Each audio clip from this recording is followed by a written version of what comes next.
আসলে কিন্তু যদি একদম মোটা দাগে যদি বলেন, আসলে সত্যিকার অর্থেই মিশন ভাই, আমরা যে 2019 সাল থেকে আপনাদের সঙ্গে বিভিন্ন টক শোতে আমরা যে আসলে বাংলাদেশের স্বপ্ন নিয়ে যে আন্দোলনগুলো করেছি, কিংবা যে কারণে বাংলাদেশ আওয়ামী লীগের মধ্যে একটি দল থেকে নিজেকে সরিয়ে নিয়ে আসছিলাম, সত্যিকার অর্থে কোনো পরিবর্তনই হয় নাই, কিছুই হয় নাই। আমরা যে বাংলাদেশ চেয়েছিলাম যে একটি নতুন একটি বাংলাদেশ দেখবো, আসলে যে রাজনীতিতে আমূল পরিবর্তন আসবে, সংবিধানে আমূল পরিবর্তন আসবে, রাজনৈতিক যে একটি স্ট্রাকচার আছে সেখানে একটি পরিবর্তন আসবে। ইভেন সবচেয়ে বড় হোঁচট খেয়েছি যখন এই ছেলেরা যখন রাজনৈতিক দল করেছে। আসলে ওই যে বলেন একটি কথা যে যে যে যায় লঙ্কা সে হয় রাবণ। আমার একটি ধারণা ছিল ভীষণ ভাই, যে ওরা হয়তো অবজারভার হিসেবে থাকবে, যে প্রত্যেকটা দল নিয়ে, প্রত্যেকটা ব্যক্তি নিয়ে, রাষ্ট্রের প্রত্যেকটা কাঠামো নিয়ে তারা কথা বলবে। শুধুমাত্র শুধুমাত্র সংবিধান সংস্কার না, বাংলাদেশের প্রত্যেকটা রাষ্ট্রের প্রত্যেকটা কাঠামো, পুলিশের কে কে দুর্নীতিবাজ, কে কোথায় আছে, মানে টোটাল কথা বলবে। এখন এরাও দেখলাম যে যারা যারা একটা চাকরির জন্য, সামান্য একটি চাকরি কোটার জন্য যারা আন্দোলন করেছে, এরাও এখন প্রধানমন্ত্রী হওয়ার স্বপ্ন দেখে। সো কি যে জঘন্য, মানে ভাবতেও লজ্জা হয় আমার এখন নিজেকে, যে আমি আসলে একটা সময় আওয়ামী লীগের বিরুদ্ধে, আওয়ামী লীগের যে দুর্নীতি, তাদের যে অপকর্ম কথা বলেছিলাম। এরা তো আরো ভয়ঙ্কর। এই সমস্ত 23-24 বছরের ছেলে যারা এক সময় আপনার হলের ফ্লোরে ঘুমিয়েছে, কি খেয়েছে না খেয়েছে কোনো ঠিক ঠিকানা নাই। এদের এদের আমি জানি না বংশ পরিচয় বা কতটুকু আছে, কার কি আছে না আছে। তো এরা যখন এখন প্রধানমন্ত্রী হওয়ার স্বপ্ন দেখে, এরা যখন মিনিস্টার হওয়ার স্বপ্ন দেখে, এরা এখন সংসদে যাওয়ার স্বপ্ন দেখে, মানে আমার মনে হয় কি জানেন, মাঝে মাঝে নিজের চুল নিজে ছিঁড়ে ফেলি আমি, যে এটা কোন ধরনের সব, মানে একটা অসভ্য দেশে বাস করি আমরা, যে এই সমস্ত ছেলে পেলে যারা হাস্যকর, যারা 17 মাস আগে, 15 মাস আগেও একটা চাকরির জন্য কান্নাকাটি করেছে যে আমাদেরকে কোটা দিতে হবে, এই দিতে হবে। এখন কোটাই তাদের কোঠা, কোঠা নিয়ে তো কোনো কথাই শুনি না। এখন তাদের মসনদে যাওয়ার স্বপ্ন। সো আমি তো বলতে চাই যে আমি শুধু আমি আগামীতে যদি নির্বাচন হয়, তফসিল ঘোষণা হলে, আমি প্রত্যেকটা প্রোগ্রামে আমি এদের এদের অর্থের উৎস জানতে চাইবো। আমি যে কে টাকা দিয়েছে আমি জানতে চাই, কোন লোকটা টাকা দিয়েছে। ওই লোক যদি সার্জিসকে টাকা দিয়ে থাকে, সমপরিমাণ টাকা আমাকেও দিতে হবে।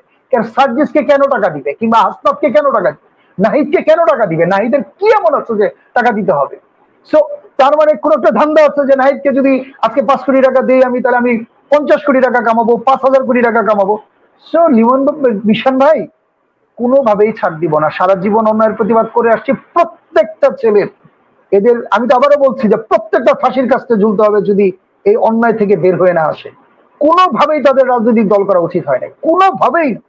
তারা আন্দোলন করেছে, ভালো কথা, জনগণ তাদের সঙ্গে ছিল। আপনি মনে করেন এই যে 6টা ছেলে আন্দোলন করে ফেলেছে, সাধারণ জনগণ ছিল, আপনারা ছিলেন, সাংবাদিকরা ছিল, আমরা ছিলাম। এরা তো আন্দোলন করেছে গত 7 মাস ধরে, কিংবা 8 মাস ধরে। আমরা তো 2019 সাল থেকে কথা বলে আসছি। আওয়ামী লীগ যখন রাষ্ট্রীয় ক্ষমতায় ছিল, তখনও তো আমরা অন্যায়ের প্রতিবাদ করে আসছি, কই তারা তো তখন ছিল না। সো আলটিমেটলি পরিবর্তন কিছুই হয় নাই, এটি সত্যি কথা, কিছুই হয় নাই। আমরা যেটি চেয়েছিলাম যে রাজনীতিতে, এই যে ধরুন রাজনৈতিক দলগুলোর যে শাখা প্রশাখা গুলো আছে, এক একটা দলের 9টা 10টা 11টা করে সহযোগী সংগঠন, অঙ্গ সংগঠন, আমাদের একটি ধারণা ছিল যে এইগুলোতে পরিবর্তন আসবে। কারণ আপনি এই যে শাখা প্রশাখা গুলো খুলছেন, এইগুলোই কিন্তু দুর্নীতির মূল মূল কারিগর হচ্ছে এরা, মূল নায়ক হচ্ছে এরা। কারণ এরা একদম ইউনিয়ন পর্যায়ে না, ওয়ার্ড পর্যায়ে, গ্রাম পর্যায়ে, মহল্লা পর্যায়ে তারা জড়িত। তো সেইখানে তারা ধরেন কাবিখা বলেন, কাবিটা বলেন, টিআর বলেন, বিজিডি কার্ড বলেন, যত রকমের কর্মযোগ্য হয় স্থানীয় সরকার পর্যায়ে, সবকিছুতে তারা মাথা ঘামায়। ছাত্র সংগঠনগুলো, স্কুল কলেজ সব তারা নিয়ন্ত্রণ করে। ইসলামিক সংগঠন, তাদের যে অঙ্গ সংগঠনগুলো আছে, মসজিদ, মাদ্রাসা, কবরস্থান, ঈদগার মাঠ, তারা নিয়ন্ত্রণ করে। সো মানে যত রকমের অপকর্ম, সব কিন্তু এই দলগুলোর সহযোগী সংগঠন, অঙ্গ সংগঠন, ভাতৃপ্রতিম সংগঠন, এদের জন্য হয়। আমরা তো ভেবেছিলাম যে এখানে কিছু পরিবর্তন আসবে, কিছুই হয় না। ইভেন এই যে এনসিপি, তারাও দেখলাম যে সে দোকানপাট খুলে বসছে, তাদেরও সেম ওই আওয়ামী লীগের যা আছে, বিএনপি যা আছে, তারাও ঠিক সেইভাবেই সংগঠন সাজাচ্ছে। সো আলটিমেটলি মিশন ভাই, কিছুই হয় নাই পরিবর্তন।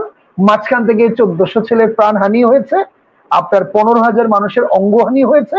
আর এই সমস্ত ছেলে পেলে যারা 15 মাস আগে একটা চাকরি খুঁজে বেরিয়েছে, তারা এখন প্রধানমন্ত্রী হওয়ার স্বপ্ন দেখছে। এটুকুই পরিবর্তন হয়েছে, আর কোনো পরিবর্তন হয় নাই। হ্যাঁ, এটা বলতে পারেন যে যারা এই হত্যাযজ্ঞের সঙ্গে জড়িত ছিল, যারা এই অঙ্গহানির সঙ্গে জড়িত ছিল, কিছু মানুষ হয়তো দেশ ছেড়ে পালিয়ে গেছে। আবার যেভাবে পালিয়েছে ঠিক সেইভাবে আবার ফেরত আসবে বাংলাদেশে। তাহলে পরিবর্তনটা আপনি কোথায় দেখছেন? আমি আপনাকে বলেন যে পরিবর্তন কোথায় দেখছেন আপনি? কোনো কিছু পরিবর্তন হয় কোনো পরিবর্তন আমিও দেখছি না। এবং এই কিছুই হয় না। সংস্কার কমিটির উপপ্রধান আলী রিয়াজ সাহেব, তাকে আবার প্রধান উপদেষ্টা সহকারী পদে নিয়োগ দেওয়া হয়েছে। এই সমস্ত ধান্দাবাজি চলবে না বাংলাদেশে, ফালতু কথা। আমি যদি টাকা দিই কেন আমি ডিসক্লোজ করবো না? Why not? আমি যদি দেই, এটা আই ফিল প্রাউড যে ঠিক আছে আমি একটা রাজনৈতিক দলে আমি দিচ্ছি। পৃথিবীর বিভিন্ন দেশ তো মানুষের টাকা দিয়েই তো রাজনৈতিক দলগুলো চলে, তাদের তো কোনো চাঁদাবাজি নাই। আমি তো আপনার সঙ্গে একমত। পৃথিবীর বিভিন্ন দেশে যে রাজনৈতিক দলগুলো চলছে কিভাবে, পাবলিক ফান্ড দিয়ে চলছে। তারা ভালোবাসে, তারা ফান্ড দিচ্ছে, তারা বিভিন্নভাবে সাহায্য সহযোগিতা, কিন্তু তাদের তো একটা অ্যাকাউন্টেবিলিটি আছে। তাদের তো আপনার ক্রিস্টাল ক্লিয়ার, তাদের একটা অ্যাকাউন্ট সিস্টেম আছে। তারা বলছে যে কে কোত্থেকে টাকা দিচ্ছে। তো তাদের তো প্রকাশ করা উচিত যে ঠিক আছে আমাদের গত সপ্তাহে আমাদের এত কোটি টাকা জমা হয়েছে, এই টাকা দিয়েছে। তো আমরা একটু জানতে চাই সেই দয়াল মানুষগুলো, মহান মানুষগুলো কারা। তো এইগুলো আসলে এই এই যে আপনি যখনই বলবেন যে কেউ ডিসক্লোজ করতে চায় না, তার মানে ডালমে, ওই যে বলে না ডালমে কুচ কালা হয়, তো এইগুলা বলে লাভ নেই। আমরা এখন আমরা স্বচ্ছ একটা রাজনীতি চাই। আমরা মিশন ভাই এখন আর এই সমস্ত এই যে নোংরামি, করিম টাকা দিয়েছে, রহিম টাকা দিয়েছে, উনি জানাতে চায় নাই, এই জন্য জানেন, এইগুলো আমরা শুনতে চাই না। আমরা চাই তোমরা হলে ছিলা, একটা হলে 10 জন ঘুমাতা, ওই হলে ডাল খেয়ে থাকতা। হ্যাঁ, বাবা মা টাকা দিত কিনা জানি না, কিংবা বাবা মা সেই অর্থনৈতিক সচ্ছলতা কয়জনে আছে কিনা জানি না। তো সেই তোমাদেরকে জনগণ সাপোর্ট দিয়েছিল যে হ্যাঁ ঠিক আছে, আসলেও কোটা থাকা উচিত না। এরপরে তোমরা সুর চেঞ্জ করলো যে পদত্যাগ করতে হবে, এই করতে জনগণও দেখলো ঠিক আছে। এখন তোমরা প্রধানমন্ত্রী হতে চাও, এইটা তোমাদের কোনো এজেন্ডায় ছিল না, কোনো এজেন্ডাতে ছিল না যে তারা রাজনৈতিক দল গঠন করবে, কোনো এজেন্ডায় ছিল না যে তারা মন্ত্রী এমপি হবে। তারা অবজারভার হিসেবে থাকতে পারত, অবজারভার হিসেবে থেকে তারা অবজার্ভ করতে পারতো কোন দল কি করছে, কোন লোকটা নির্বাচন করছে। তারা সেই অনুসন্ধানী প্রতিবেদন করতে পারতো, আপনারা যে এই লোকটাকে নমিনেশন দিয়েছেন, এই লোকটা কিন্তু দুর্নীতিবাজ, এই লোকটা তো লম্পট, চরিত্রহীন, এই লোকের তো এই প্রবলেম আছে, এই লোকটা এইখান থেকে টাকা আত্মসাৎ করেছে, মুখটা একদম সব খুলে দিতে পারতো। এখন তারা কি বলবে? এখন তো আপনি শুনেন তাদের মুখে কোনো চাকরি নিয়ে, বেকারত্ব নিয়ে, কোটা নিয়ে কোনো কথা শুনতে, তাদের মুখে এখন একটাই শুনবেন, কিভাবে রাষ্ট্রীয় ক্ষমতায় যাওয়া যায়, কয়টা আসন তারা পাচ্ছে, কয়টা মন্ত্রণালয় তাদেরকে দিবে, তারা কিভাবে মসনদে যাবে, এই ধান্দা। বেকারত্ব নিয়ে কোনো কথা শুনেন? মাদক নিয়ে কোনো কথা শুনেন? দারিদ্র বিমোচন নিয়ে কোনো কথা শুনেন? বাল্য বিবাহ নিয়ে কোনো কথা শুনেন? নারী নির্যাতন নিয়ে কোনো কথা শুনেন?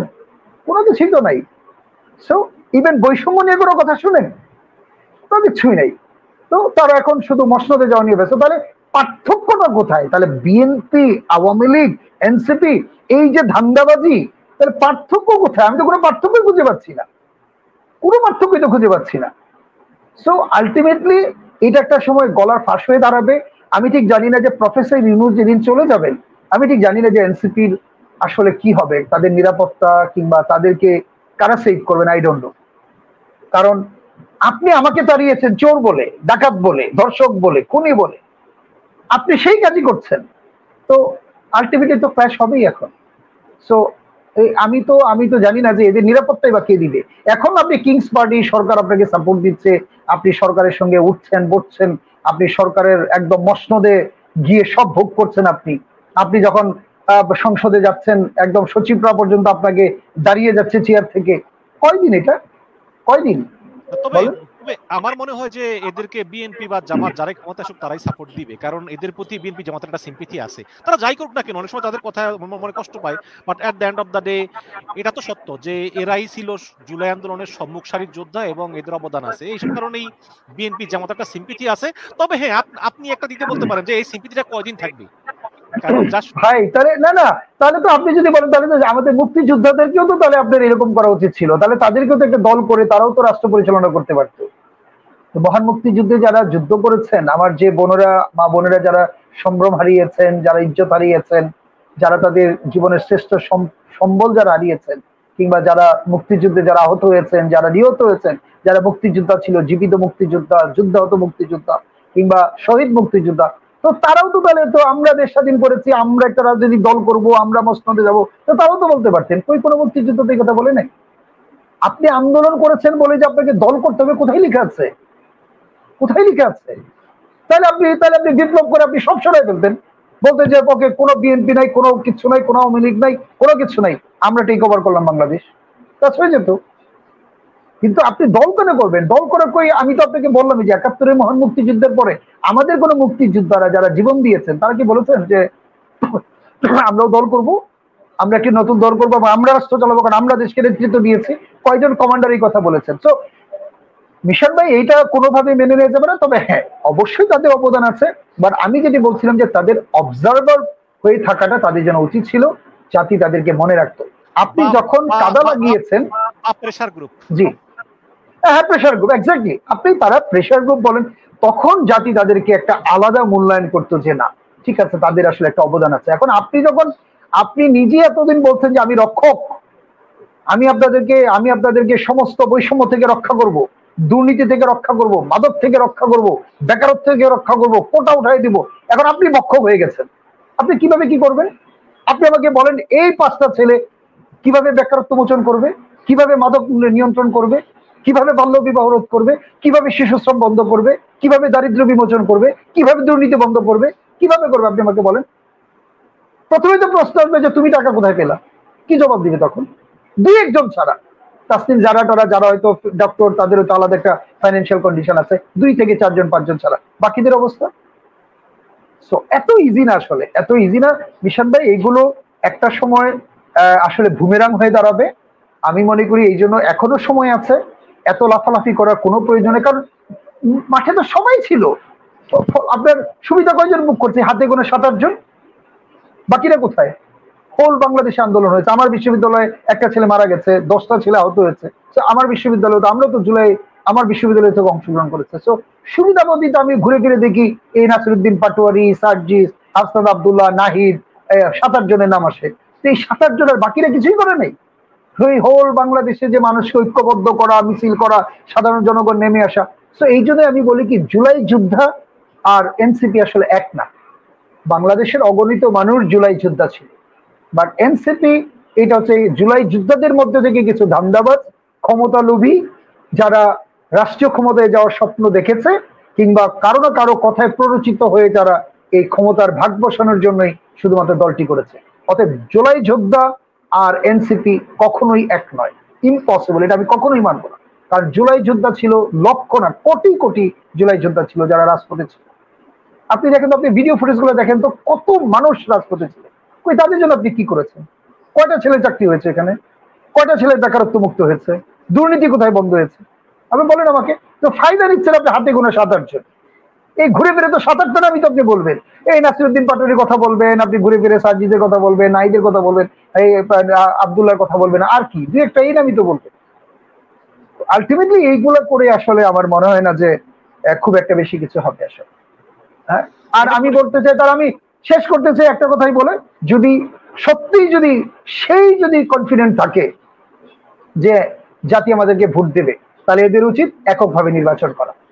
তাহলে একদম ক্লিয়ার হয়ে যাবে যে জনগণ চায় কি চায় না। যদি তোমরা একটা আসনও না পাও, বাংলাদেশ থেকে জাতির কাছে মাপ চেয়ে বিদায় নিয়ে নিবা। আর যদি কিছু আসন পাও, ওকে ফাইন, লেটস রান, দেখতে চাই তোমার কি ছিল, কোত্থেকে তোমার কি হয়েছে। কারণ এখন কিন্তু চোখে পড়ে, তুমি 13 মাস আগে হলে ছিলা, এখন তোমার রাজকীয় জীবন, তুমি এখন বাজারও থেকে নামাও, তুমি এখন 200 গাড়ির বহন নিয়ে বাবার বাড়ি যাও। এই সার্জিস কোনোদিন জীবনে প্রাইভেট কারে কোনোদিন তার বাবার বাড়ি গিয়েছে? জীবনে গিয়েছে কোনোদিন? তার জীবদ্দশায় কোনোদিন প্রাইভেট কারে চলে তার বাড়িতে গিয়েছে? আমাকে বলেন তো, কবে গিয়েছে, কার গাড়িতে গিয়েছিল? এখন 200 গাড়ির বহন নিয়ে যায় কোত্থেকে? কই রে, বিষয়টা আমাদেরকে তো কেউ একটা গাড়িও দেয় না। তো আমরা যারা গাড়ি দিয়েছে তাদেরকে আমরা ধরতে চাই। তুই কেন দিছিস বেটা? তুই কেন দিবি? তুই তো আওয়ামী লীগকে তো দিস না, বিএনপি কে তো দিস না, আমাদেরকে তো দিস না, ওই নূরকে তো দিস না। তো আমাদেরকে, আমার তো ওনারকে দেওয়ার পিছনে কারণ কি? কোনো না কোনো ফায়দা তো অবশ্যই আছে। সো আলটিমেটলি একটা প্রবলেম হবেই সামনে গিয়ে। এই জন্যই বলবো যে যদি তাদের, হ্যাঁ আপনি যেটি বলছেন, যদি তারা এইটি মনে করে যে আমরা নেতৃত্ব দিয়েছি, তাহলে তাদের উচিত এককভাবে নির্বাচন করা। আমরা দেখতে চাই জাতি তাদেরকে, আমরা ছেড়ে দিতে চাই জাতির কাছে যে ঠিক আছে, আমরা দেখতে চাই জাতি তাদেরকে কতগুলো আসনে নির্বাচিত করে। যদি তারা নির্বাচিত করে আলহামদুলিল্লাহ, আমাদের কোনো অসুবিধা নেই। জি, বাট আমি মনে করি কারো কাঁধে চড়ে সংসদে যাওয়াটা জাতির সঙ্গে প্রতারণা করা হবে। আপনি বিএনপির সঙ্গেই যান আর জামাতে ইসলামীর সঙ্গেই যান, আপনি যখন কারো কাঁধে চড়ে যাবেন, কারো কাঁধে ভর করে যাবেন, কারো কাঁধে পাড়া দিয়ে আপনি উপরে উঠবেন, এইটা টোটালি জাতিসংঘে অন্যায় করা হবে। তাহলে তো দল করার তাহলে তো দল করারই উচিত হয় নাই। তাহলে তুই বিএনপিতে যোগ দিয়ে বিএনপি থেকে নির্বাচন করতি। ওই যে আপনার মীর মুগ্ধর ভাই মীর স্নিগ্ধ জয়েন করেছে বিএনপিতে, তাহলে তুই বিএনপিতে যোগ দিতি। তাহলে তো দল করার কি দরকার ছিল? তারা বলতি যে আমরা জুলাই যুদ্ধ, এখন আমরা বিএনপিতে যোগ দিলাম, আমরা কয়েকজন জামাত ইসলামে যোগ দিলাম। তাহলে তো দল করার তো কোনো প্রয়োজন ছিল না, জাতির সঙ্গে প্রতারণা করার তো কোনো প্রয়োজন ছিল না। আর যদি তোদের ধারণাই থাকে, তোদের যদি এত আত্মবিশ্বাস থাকে যে জাতি তোদেরকে বিপুল ভোটে জয়লাভ করাবে, আলহামদুলিল্লাহ, আমি চাই এনসিপি বাংলাদেশের 300 আসনে প্রার্থী দিক, নির্বাচন করুক, আমরা দেখি জাতি কয়জনকে আগামী সংসদ সদস্য হিসেবে তাদেরকে বেছে নেয়। জি, ধন্যবাদ। আমি একমত কেন যে আমিও আপনার সঙ্গে একমত যে আসলে নির্বাচন করলে এককভাবে করা উচিত, আরেকজনের দয়ায় এমপি হওয়ার চেয়ে না হওয়াটা অনেক বেটার। একটা উদাহরণ দেই, গণ অধিকার পরিষদ, তারপরে জুনায়েদ সাকির কি দল, গণসংহতি, নাগরিক ঐক্য, মান্নার, এইসব দলগুলো কিন্তু আর বাড়বে না, এগুলো যা আছে এরকমই থাকবে। ঠিক আছে, যদি তারা বড় দল হতে চায় তাহলে এই সামনের ইলেকশনে এমপি না হলেও যদি এককভাবে তারা চেষ্টা করে এবং ভুল ত্রুটি শুধরে নিয়ে সৎ থাকে, তাহলে ভবিষ্যতে দলটা বড় হলেও হতে পারে।